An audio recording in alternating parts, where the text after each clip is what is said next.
Welcome back to the Politics with Paul podcast, your home for nonpartisan discussion of political science and civics. I am your host, Paul Rader. It's another guest episode, as you can see, and on those I lead with a disclaimer that I do not take a stance for or against a guest's political views or groups they support, just in case. But political polling has provided valuable insights into what Americans are thinking for decades and decades now, but it faces several major challenges in how to effectively conduct it. It's also often greatly misunderstood by the general public and how it works and what it means. Nevertheless, polling can continue to help solve the biggest problems our communities and the whole nation face and move political conversations forward. So, how can we continue to benefit from polling? And how can polling methods improve to meet modern obstacles facing it? How can targeted communication and unbiased polling move conversations forward? Questions like that and more are what my guest, Doug Kaplan, is here to talk about today. Doug is the founder and president of Kaplan Strategies, a research and political consulting firm, and has been involved with thousands of campaigns and over 500 public opinion polls, and not just in America either. He's also consulted on races in Canada, Africa, the Caribbean, and Europe. And previously, Doug was the president of Gravis Marketing. Yeah, Gravis Marketing. Gravis Marketing, thank you. And the publisher of the Orlando Political Observer. So like me, he is a Floridian. Now let's get into his insights into polling and how they can tackle our biggest issues in political communication. Please welcome Doug Kaplan. Doug, thanks for coming on. How are you today? Thank you for having me. Absolutely. It's I've been wanting to get more into polling with one of these episodes, so I'm glad that we'll be able to do that with somebody who's much more ingrained in it than I. So I always like to dig first into the genesis of why my guest does what they do. So what got you interested in polling and ultimately making it a career? You know, I found it was a tool that I thought that was needed out there. A lot of the universities stopped polling. A lot of the especially on the political end, a lot of the news sites, newspapers stopped polling. So I thought that there could be another voice for a nonpartisan polling firm. So I started in 2012 in the Romney Obama race, and we've been going ever since then. Nice. Obviously polling, ideally it's supposed to be, at least the sampling is supposed to be nonpartisan so you get the best sample, Yeah, but it will be accurate.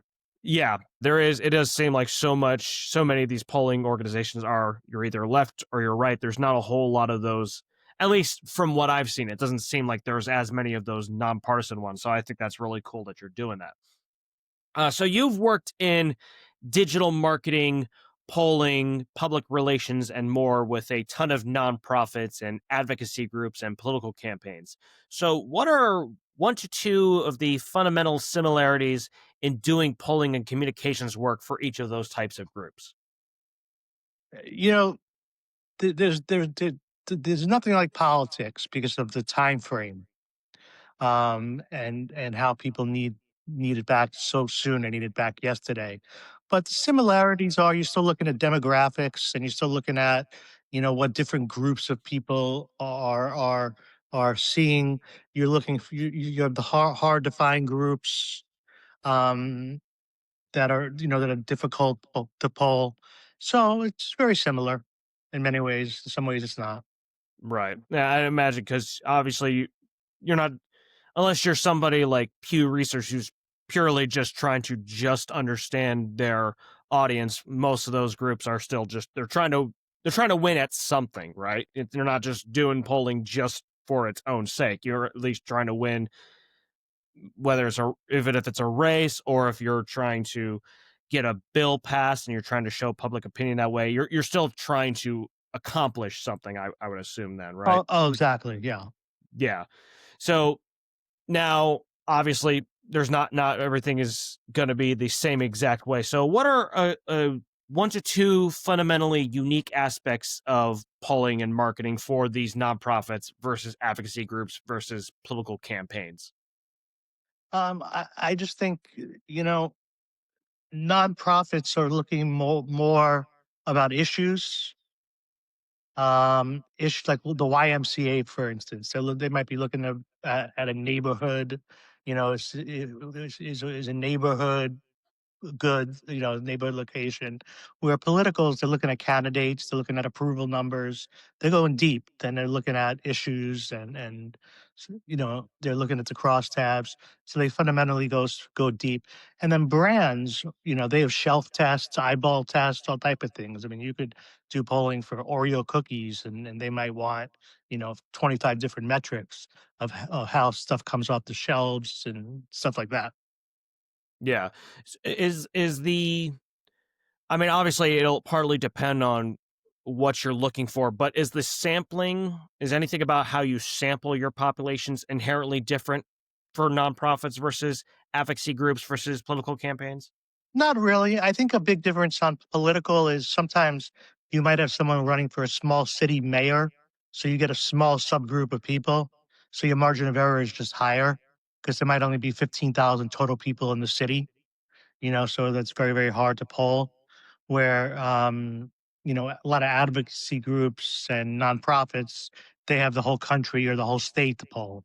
So it's a much wider group of people. Right, that makes sense. Uh, so I mentioned earlier how you have so many of these polls and general experiences that you have had with polling and marketing and so on. And no matter what our work is, we all have particular experiences that stick with us. So, what are 2 to 3 specific stories from your work in polling and political communication that stick with you, and why do you choose them? I polled last election for RFK, and I saw how, he didn't release the polls, but I saw how ingrained his 4 or 5% was in the election. A lot of people don't talk about him and how he really changed the course of, I think, the election with his Maha movement, and he had a dedicated group of women, I think, and some men that maybe didn't vote in the past or voted Democrat in the past or voted Libertarian in the past, and I think those people went for the current administration, went for President Trump, um, and I think President Trump rewarded him with the HHS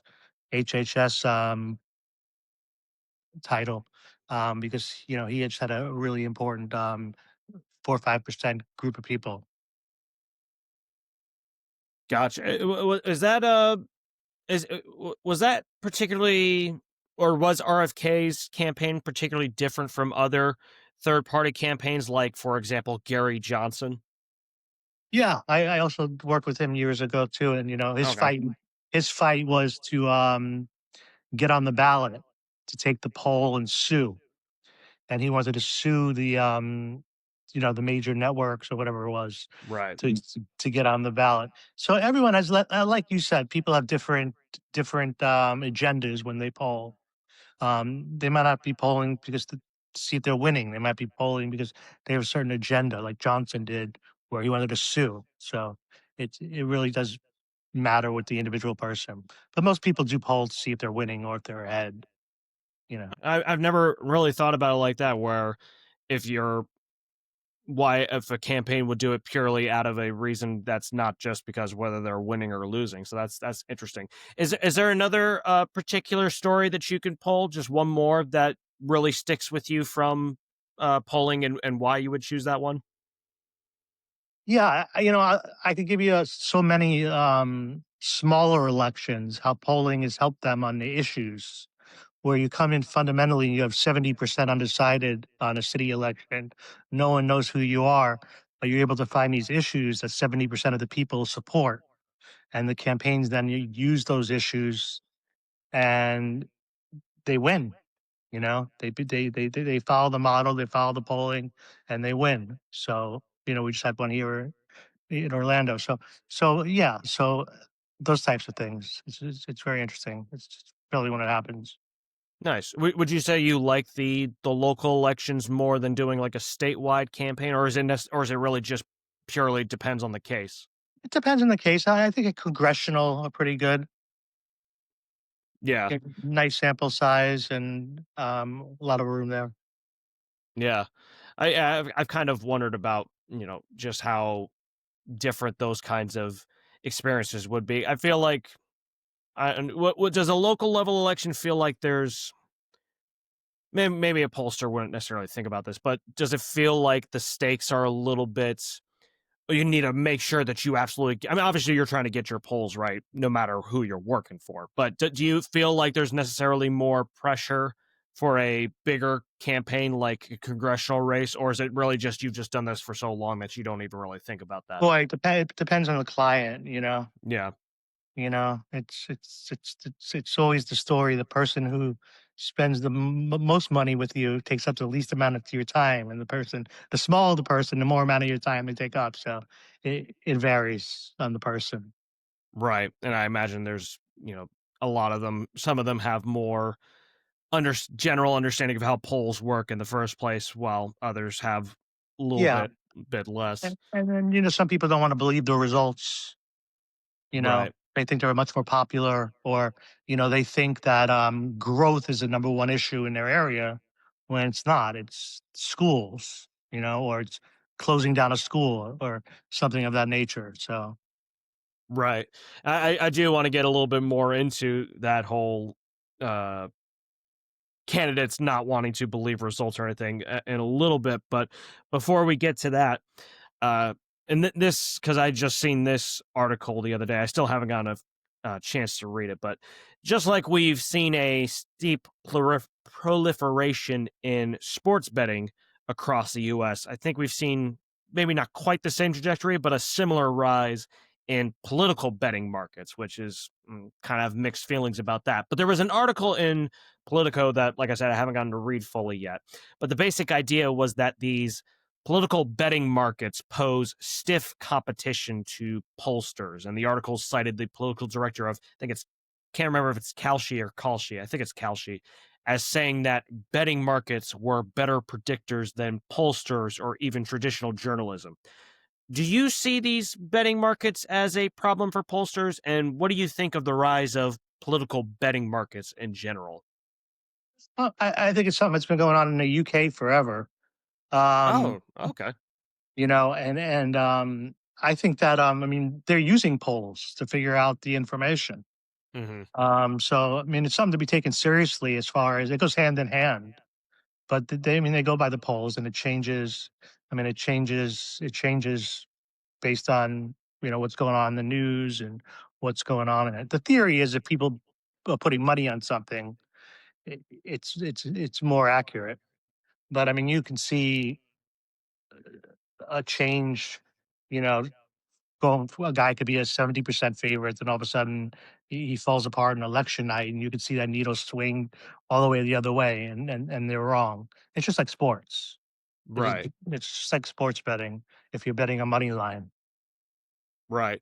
I feel like, and granted, I'm going to be forthright that I don't know fully how these political betting markets work and how they uh, structure their money line. So I appreciate you giving a little bit more context that they actually use polling as opposed to they are a substitute. So it's more of a complement to polling than a substitute to polling. But it feels like because politics can be a little bit more esoteric, it just seems odd to me that relying on who people are betting on in politics would be it feels like that's a would be a little bit more given to being wrong than a sports betting market. Not to say that sports that a whole bunch of people who are not really actually that knowledgeable about how the sports or how about how a particular sport works will necessarily be that prolific at sports betting, but it feels like for the political betting markets, there just does seem to be like a little bit fundamentally different as to how much you should trust the market. Am I wrong in that assumption? Can you shed more light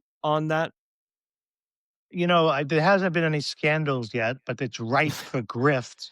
Right, Will this candidate drop out? And then inside information. I mean, it's just ripe for all that type of stuff. Um, I think we'll see scandals on that. Depends how much money is bet.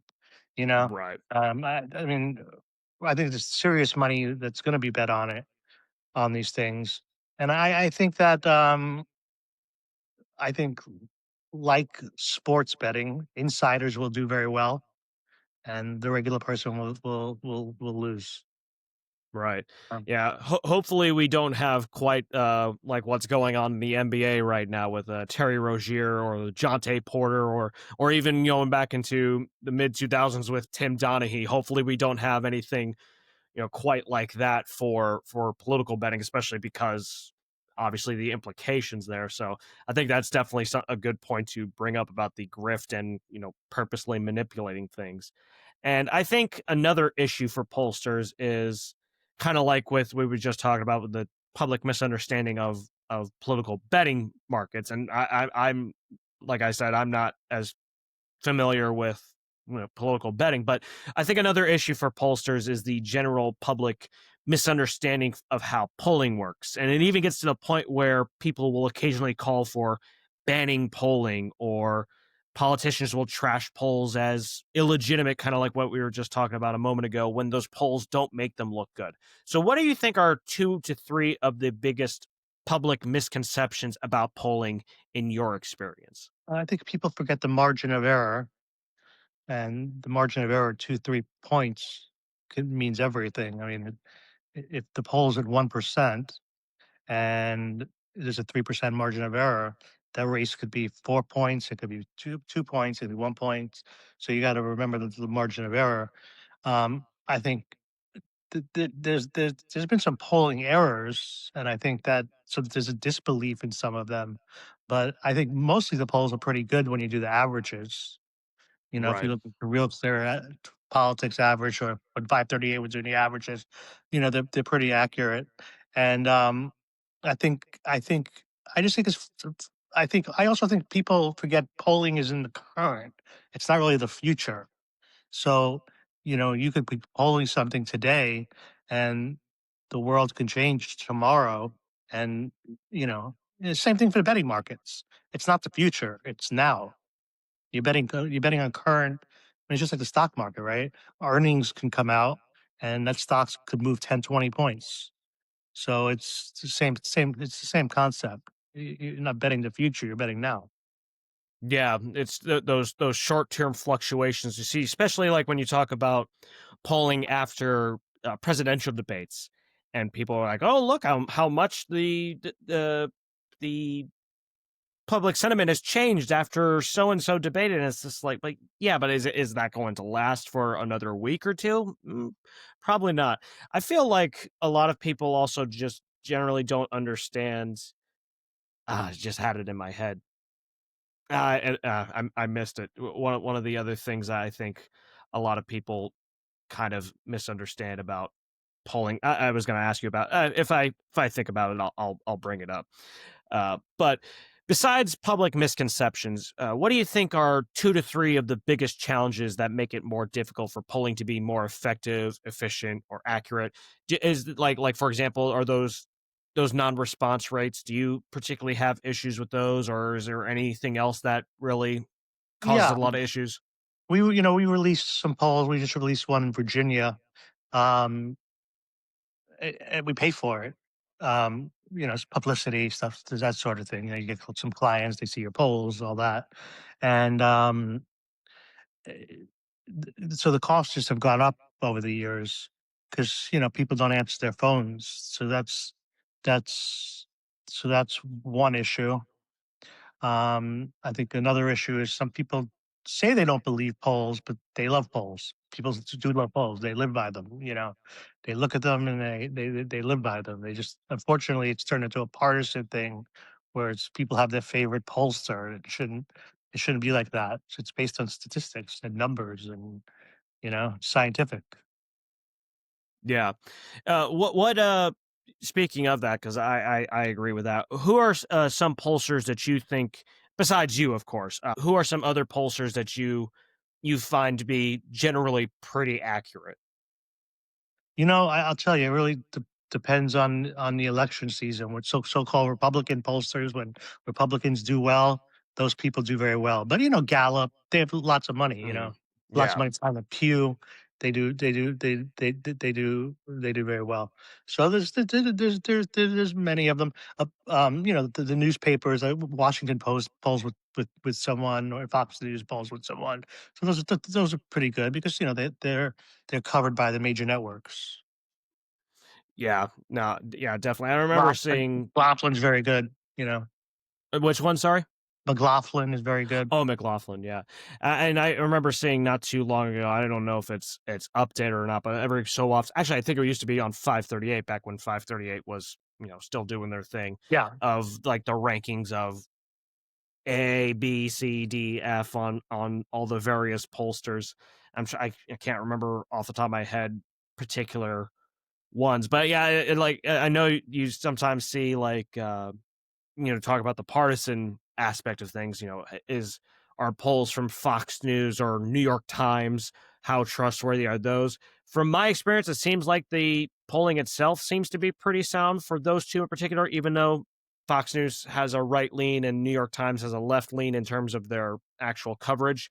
Do you see it that way for those two in particular as well, or Yeah, I think uh it's based on interpretation. yeah. It it's how the writers interpret. If a poll's not if a poll's not in line with the editorial, board, the Times, they might use other polls. So it's but yeah, they're pretty good. A guy Nate Cohn does the New York Times poll, and they're very good.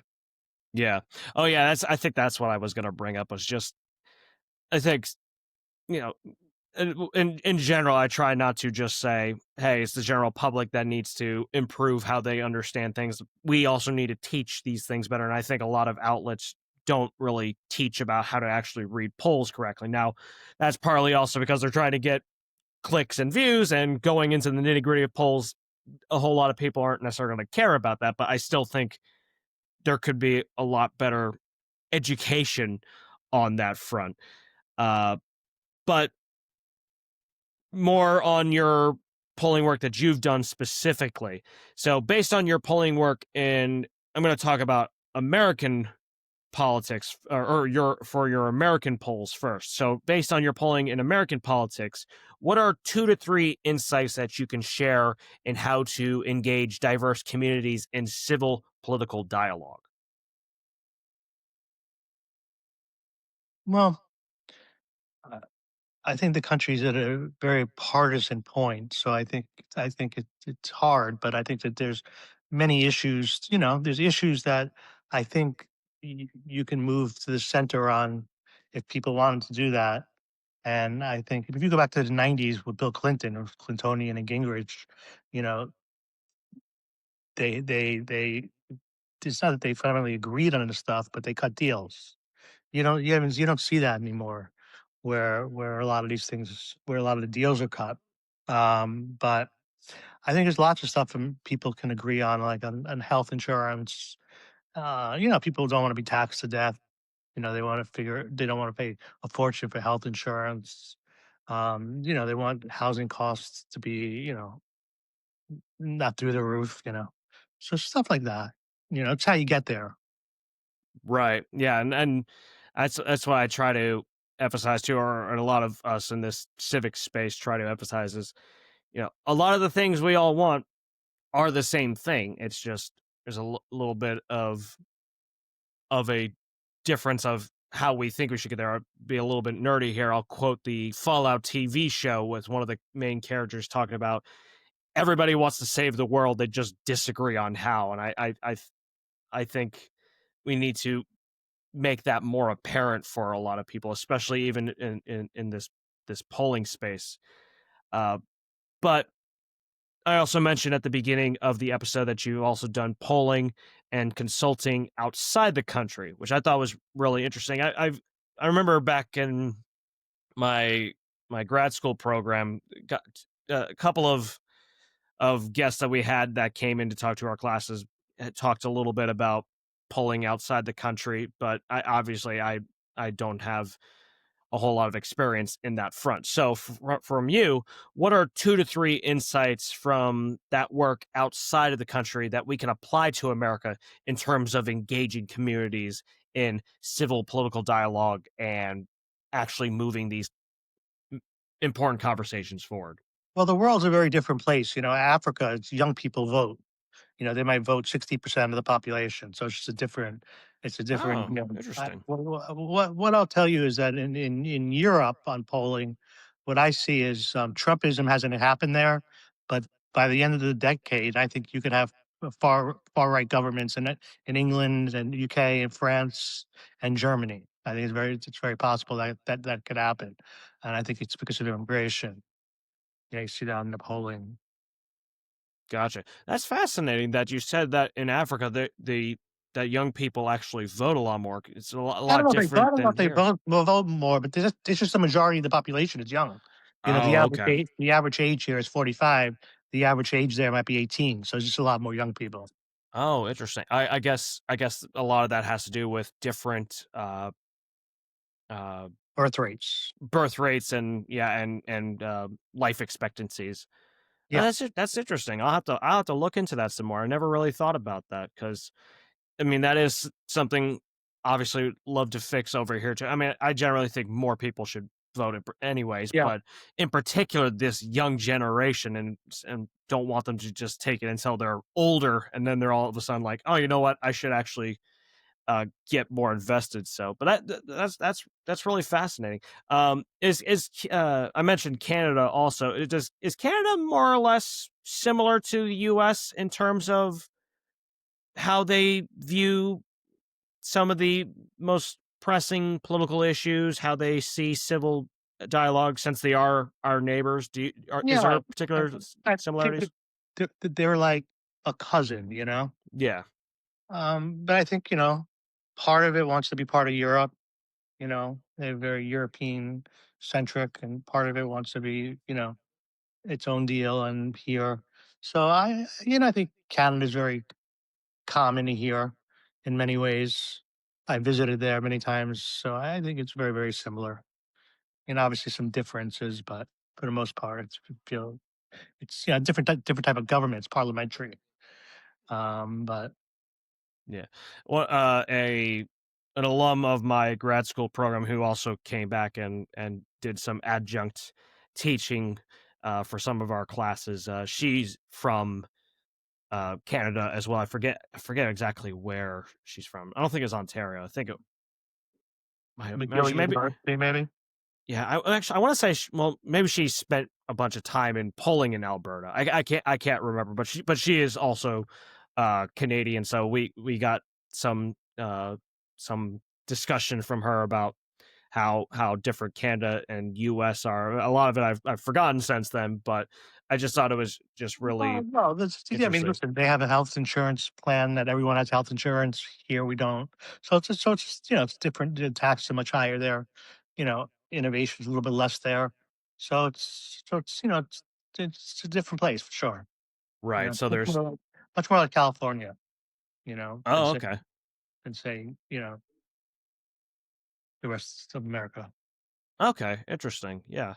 I guess that makes sense. I mean, because some of their fundamental policies are so different than over here, they're going to have obviously they're going to have some differences in how they view things. But I still think I would imagine though that their basic views on civility are and actually trying to come together to fix solutions are more or less similar to what you see over here.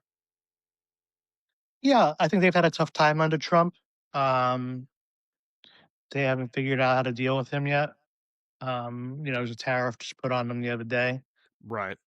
So we'll see, but we've had our country's had a long term relationship with them, and I think they fought in wars with us. So I think in Afghanistan, just the latest. So I think Right. the relationship could be repaired. Yeah, absolutely. And obviously, regardless of anybody's political opinions, I hope we do repair that relationship in some way.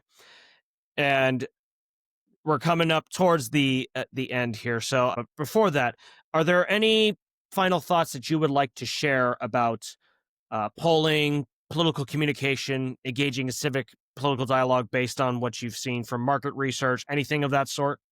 Yeah, you listen. Next week we do have elections in this country in Virginia and New Jersey. I think in Virginia it's going to be Democrats are going to win by 10 points. And in New Jersey, it's hard to tell, but they should win. And the question is, what does it mean going into 2026? Does it mean Democrats will do very well in the midterm? What's up with the redistricting, and how's that going to affect it? So I think that we're going to have some interesting elections coming up. for sure. In 2028, we have an open seat for president. So it's going to be very interesting. Yeah, and by the time this episode comes out, for those of you listening, those elections will have already happened. See, trying to think, either a week before, or 2 weeks before. So it'll be interesting to see those predictions. But that's something I talk about, or I've tried to talk about several times, and whether my posting on LinkedIn or writings I have on Medium, a lot of times I think another thing that I another somewhat of a gripe that I have with media, although I also understand they're trying to get clicks, but the whole taking odd numbered year elections and using that as a guide for what's going to happen in an even numbered year, like a midterm or a presidential election. I get kind of annoyed when people say, "Oh, is this a Yeah, it's just bellwether?" Or another barometer. That's yeah. all. Or taking like a special election for a congressional district and saying, "Oh, is this signaling a shift in public sentiment?" It's like, well, maybe in that district, but can't Yeah, really use it for the rest of the country. But that's a whole other thing that kind of grinds my gears. Do you find that personally annoying, or is that just kind of just a yeah. People over exaggerate and all that. yeah, yeah? But I mean, at the same time, I get that they're trying to get eyes and ears on their content, and that's the kind of thing that people want. So at the same time, can only get so upset with media doing that if if the market is dictating that, and that's a whole other thing too, is that I try to emphasize is, hey, we can complain about the media and what they do, but also at the same time we are telling them what we want based on what we're consuming. But again, Exactly.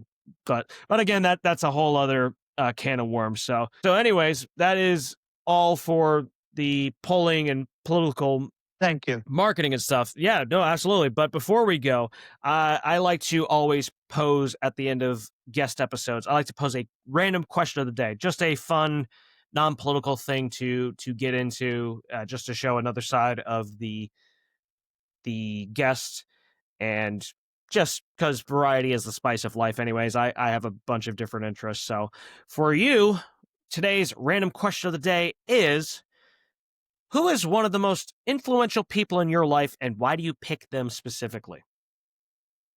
Um, I think family wise, it was my dad because he died very young, Well, and my and condolences. thank you, and he was just he was a great man. But I really thought Theodore Roosevelt was a great president, and I don't I think history needs to talk about it more. Yeah, absolutely. So for me, I when I'm talking about people specifically in my life, I use Dr. Susan McManus. So my undergraduate. From Florida, Yeah. right? Well, USF. Yeah. She actually went to school at FSU and then Michigan, and then I think she got her PhD in Michigan as well. So she's a Seminole at heart. Although she did send a lot of people over to apply to the grad school program at UF. So pained her Seminole heart to do that. But that includes me. But she is the single biggest influence on what I want to do. I more or less, obviously with my own flavor, but I more or less am trying to do what she does, this nonpartisan, trying to make things as clear and accessible to people in civics and Good. politics and elections as possible. And she just had a tremendous influence on me. She's a dear friend of mine, and sort of like another motherly figure as well. She calls a lot of us former students of hers her children, but she also wrote a glowing letter of recommendation for me to go to the University of Florida for grad school. But she was teaching That's at University wonderful. of South Florida. Yeah, no, Yeah, I see her in the paper. I see her in the paper often. yeah, I love her. I'm hoping to get her on the show. That reminds me, Good. I gotta go reach out to her. So All right. hopefully can make that happen. But that is going to wrap things Hey, up for thank you this very much. episode. Absolutely. So, real quick, before we go, any other links that you would like to share? Yes, follow me on LinkedIn. It's either Douglas Kaplan or Kaplan Strategies with a K. Perfect. Awesome. Don't hang up just yet, because Riverside's actually got a get your recording here. But for the rest of you, though, thank you so much for listening and tuning in. As always tremendously thankful for all of you tuning in, and please go check out Doug's stuff as well.